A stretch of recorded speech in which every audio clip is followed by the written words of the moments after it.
નમસ્કાર, વિશેષમાં આપનું સ્વાગત છે. હું છું નીરજ. દલિતો ઉનામાં જે દલિતો હતા તેમને ઉપર અત્યાચાર કરવામાં આવ્યો અને ત્યારબાદ કેવો પ્રત્યાઘાતો પડ્યા અમદાવાદમાં અને આખા દેશમાં પ્રત્યાઘાતો પડ્યા અને આને લઈને રાજકારણ ગરમાયું. તો સમજવાનો પ્રયત્ન કરીએ કે રાજકારણીઓ દલિત કાર્ડ કેવી રીતે ખેલે છે.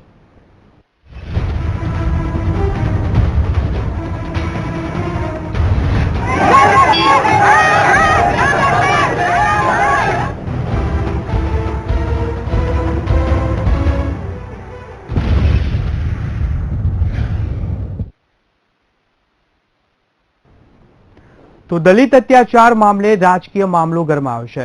ત્યારે બસપા અધ્યક્ષ માયાવતીએ ઉનામાં દલિત અત્યાચાર મામલે વિવિધ પાર્ટી પર નિશાન સાધતા શું કહ્યું તે પણ સાંભળીએ.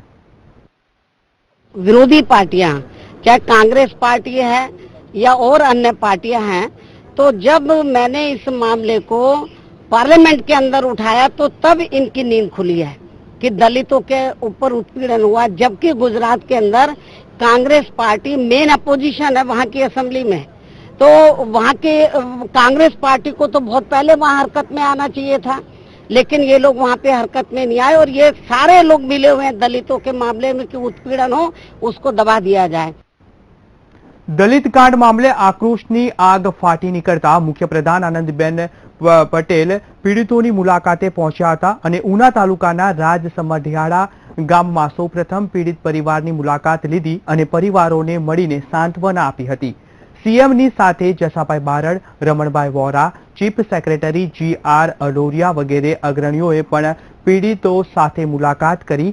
ત્યારે સીએમને જોઈને પીડિતો રડી પડ્યા હતા. ત્યારબાદ મુખ્યમંત્રી આનંદીબહેન પટેલ રાજકોટ પહોંચ્યા હતા, જ્યાં તેમણે કહ્યું કે ઉનાની ઘટનામાં શરૂઆતથી જ સરકારે પગલાં 16 વ્યક્તિઓની ધરપકડ કરી છે. પીડિત પરિવારને આર્થિક મદદની સાથે પૂરતી સુરક્ષા આપવામાં આવી હતી. તો સાથે જ સીએમએ જણાવ્યું કે સિવિલમાં સારવાર લઈ રહેલા દર્દીઓની તબિયત સુધારા પર છે.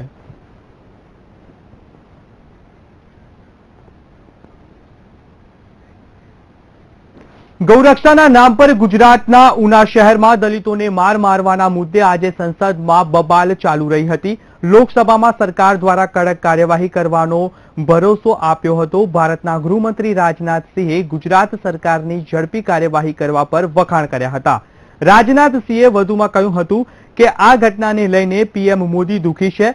ગુજરાતની દલિતોની ગુંજ સંસદમાં જોવા મળતી હતી.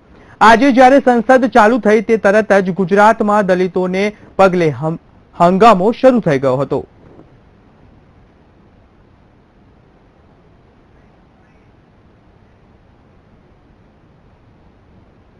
તો આ તરફ વિપક્ષના નેતા શક્તિસિંહ ગોહિલે દલિતો પર થયેલા અત્યાચાર મામલે રાજ્યના મુખ્યમંત્રી આનંદીબેન પટેલને આડે હાથ લીધા.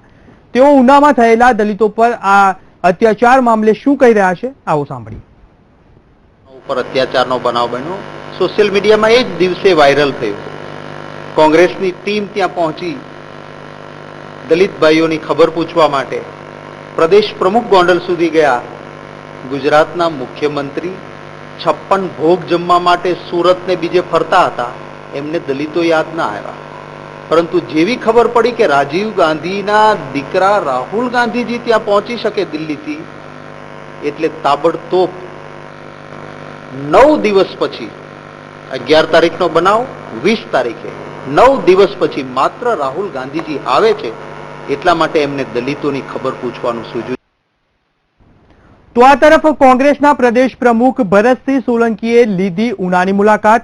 ભરતસિંહ સોલંકીએ રાહુલની મુલાકાતને લઈને સીએમએ કરેલા નિવેદન પર વળતો જવાબ આપ્યો હતો. તો સાથે જ એક ઘટના સ્થળનું નિરીક્ષણ કર્યું હતું કે જ્યાં દલિતોને માર મારવામાં આવ્યો હતો.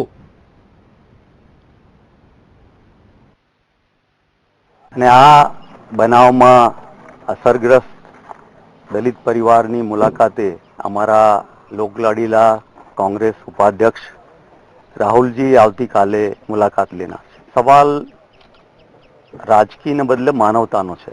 અંગ્રેજોના જમાનામાં જે પરિસ્થિતિ હતી એ પરિસ્થિતિ આજની લોકશાહીથી ચૂંટાયેલી સરકારમાં હોય અને એને કોઈ રાજકીય રીતે દોષારોપણ કરતા હોય તો એમણે આત્મચિંતન કરવું જોઈએ, જવાબદારી લેવી જોઈએ અને ગુજરાતના સૌ સમાજના અત્યાચારનો ભોગ બનેલા છે એવાની માફી માંગવી. તો ઉનામાં જે દલિતોને માર મારવામાં આવ્યો તેના પડઘા અમદાવાદમાં પણ પડ્યા અને સ્વસ્તિક 4 રસ્તા પાસે પથ્થરમારો થતા લોકોના ટોળા ભેગા થઈ ગયા હતા, જેને લઈને પોલીસે ટોળાને વિખેરવા ટીયર ગેસના સેલ પણ છોડવા પડ્યા હતા.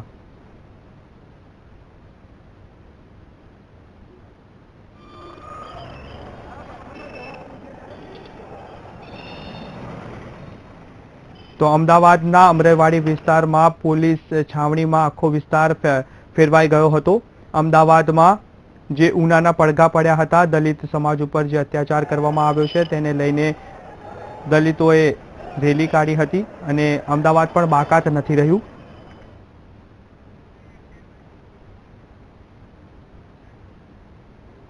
આજે દલિતોએ ગુજરાત બંધના એલાનને મિશ્ર પ્રતિસાદ મળ્યો છે, પરંતુ દલિતોએ ઘણી જગ્યાએ હંગામો કર્યો હતો. માણાવદરમાં પાજોડ ગામે 3 દલિત યુવાનો આ હંગામામાં ઘવાયા હતા. આ 3 દલિત યુવાનો પાનના ગલ્લાએ બંધ કરાવવા જતા બબાલ થઈ હતી, જેમાં મારામારીમાં ઈજા પહોંચી હતી, જેમાં અન્ય એકની હાલત ગંભીર જણાતા તેને સારવાર માટે જૂનાગઢની સરકારી હોસ્પિટલમાં ખસેડવામાં આવ્યો હતો.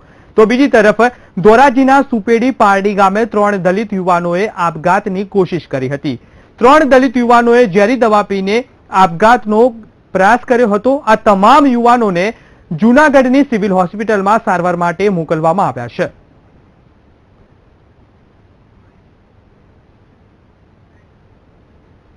તો ગુજરાત બંધના મુદ્દે હાર્દિક પટેલે નિવેદન આપ્યું છે. દલિત સમાજને શાંતિ જાળવવા હાર્દિકે અપીલ કરી છે. ત્યારે ભાજપના જાતિવાદ રાજકારણથી દૂર રહે અને બધા સમાજ સાથે મળીને ન્યાય માટે લડે, આવું હાર્દિક પટેલે નિવેદન આપ્યું છે. ગુજરાતની જનતાને મારી નમ્ર વિનંતી કે આ ભાજપની રાજનીતિમાં આવીને જે પ્રમાણે અત્યારે હાલ તોફાનો ચાલી રહ્યા છે, આ ભાજપ પટેલ, દલિત, આદિવાસી, મુસ્લિમ કે તમામ અન્ય જાતિની અંદર જાતિવાદનું રાજનીતિ કરવાની પોતાની વોટ બેંકની રાજનીતિ રમી રહી છે. હું ગુજરાતની જનતાને ખાસ કરીને મારા દલિત ભાઈઓને વિનંતી કરું છું કે શાંતિ જાળવી રાખે.